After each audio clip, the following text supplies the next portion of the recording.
Live VNS top 10 headlines के प्रायोजक है इंदिरा डायग्नोस्टिक सेंटर, अखरी बाईपास चौराहा, वाराणसी।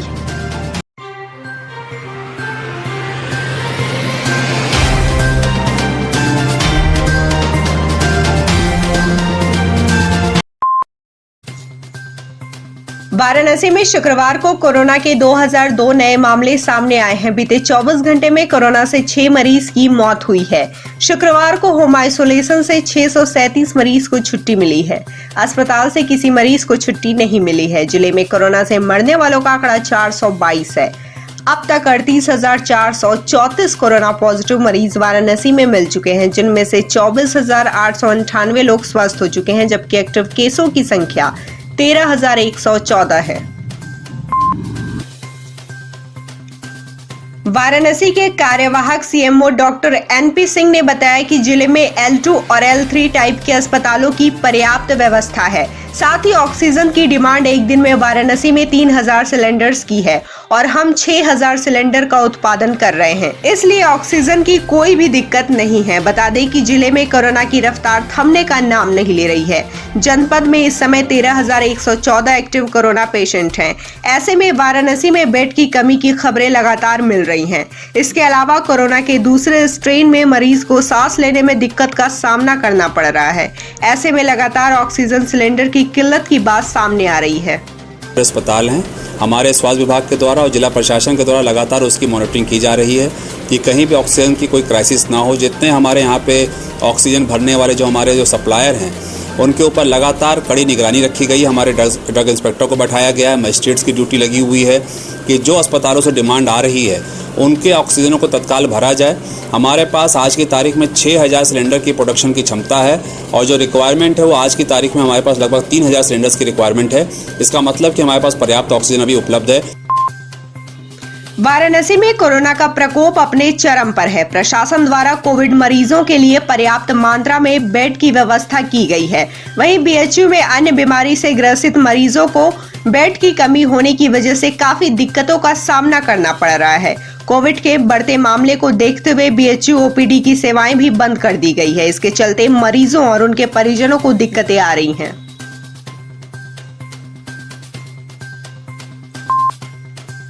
हाल ही में प्रदेश की राजधानी लखनऊ के भैंसाकुंड शमशान का वीडियो बहुत तेजी से वायरल हुआ था, जिसमें लकड़ी की कमी और एक साथ जलते कई शवों को दिखाया गया था।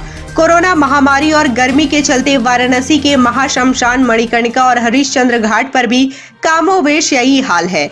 कोविड से मरने वाले मरीजों को हरिश्चंद्र घाट पर जलाया जा रहा है। गैस द्वारा चलने वाले शवदाह गृह के बाहर अव्यवस्थाओं का बोलबाला है, साथ ही लंबी वोटिंग लिस्ट भी है। वहीं मणिकर्णिका महाशमशान पर रोज 1500 शवों का दाह संस्कार हो रहा है, पर शवदाह स्थल के विश्वनाथ कॉरिडोर में अधिग्रहण होने के बाद जगह की कमी की वजह से काफी समय बाद लोगों का शवदाह के लिए नंबर आ रहा है। में आज हमारी 48 साल अवस्था हो गई। लाइफ में ऐसा दृश्य भयावह हमने कभी नहीं देखा है। सोचा भी नहीं था कि एक साथ 20-22 डेड बॉडी जल रही हैं, 15-20 लाइन में हैं, जो कि इसके बाद 10-15 ठो आपके जो इसमें लगी हुई हैं इलेक्ट्रिक वाले पे। ये पोजीशन है। क्या सभी कोरोना की बॉडी है? मोर देन 65% को, मोर देन 65% वही है। 65 ना 80%। 2-4 नॉर्मल मृत्यु हैं और सब यंग एज के लोग हैं। न्यायिक अधिकारी भी कोरोना संक्रमण से अछूते नहीं हैं। ऐसे में चंदौली जनपद न्यायाधीश विनय कुमार द्विवेदी ने एहतियाती कदम उठाने के निर्देश दिए हैं। चंदौली में अब वर्चुअल माध्यम से मुकदमों की सुनवाई की जाएगी। वहीं ईमेल पर जमानत व मुकदमों के संबंधित प्रार्थना पत्र मंगाए जाएंगे। इसके लिए सिस्टम अधिकारी का ईमेल आईडी जारी कर दिया गया है। संक्रमण के प्रसार को रोकने के लिए ये निर्णय लिया गया है। आजमगढ़ पुलिस को शुक्रवार को बड़ी सफलता हाथ लगी जब मुख्तार अंसारी गैंग के सदस्य को मेहनगर पुलिस ने मुखबिर की सूचना पर 3 किलोग्राम गांजे के साथ गिरफ्तार कर लिया। पकड़े गए अभियुक्त की पत्नी मुनिया देवी जिला पंचायत सदस्य पद हेतु सेक्टर रासेपुर से चुनाव लड़ रही है। पुलिस ने पकड़े गए अभियुक्त को संबंधित धाराओं में जेल भेज दिया है। पकड़ा गया अभियुक्त मुख्तार अंसारी गैंग का सदस्य है तथा थाना तरवा से गैंगस्टर एक्ट में अभी हाल ही में जमानत पर रिहा हुआ है। 13 मार्च को हुकुलगंज और 26 मार्च को छोटा लालपुर इलाके में हुई एटीएम चोरी का वाराणसी पुलिस ने शुक्रवार को खुलासा कर दिया। पुलिस ने 2 चोरों को 23,85,000 रुपए के साथ गिरफ्तार करने में सफलता प्राप्त की है। पकड़े गए दोनों चोर एटीएम रिफिल करने वाली अलग अलग कंपनियों में कस्टोडियन के पद पर तैनात थे और सैलरी न मिलने और कंपनी से निकाले जाने के डर में उन्होंने घटना को अंजाम दिया था। यहाँ जो यूनियन बैंक एटीएम में चोरियों की शिकायत मिली थी, इसका शिकायत लेकर बैंक की टीम थाने पे आई थी। तत्काल हमारी थाने की टीम जो टेक्निकल टीम के साथ मिल करके उन्होंने पता लगाया। इसमें ये पाया गया था कि इन्होंने उससे सिक्योरिटी की मुंबई से प्राप्त करके और सिक्योरिटी लॉक खोल के पैसे निकाल लिए हैं।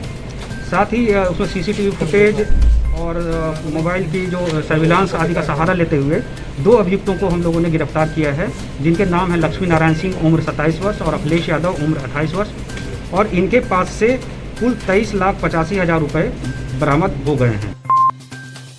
काशी वासियों की मांग के बाद साल 2004 में वर्ष में एक बार चैत्र नवरात्र के चौथे दिन ज्ञानवापी मस्जिद परिसर में स्थित माता श्रृंगार गौरी के दर्शन की अनुमति मिली थी।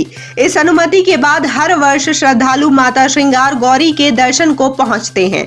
इसी क्रम में अखिल भारतीय ज्ञानवापी मुक्ति महापरिषद सदस्यों ने चैत्र नवरात्र के चौथे दिन प्रशासन की अनुमति से ज्ञानवापी मुक्ति महापरिषद के कार्यकर्ताओं ने दर्शन पूजन किया। जय माता श्रृंगार गौरी, जय माता श्रृंगार गौरी, जय माता।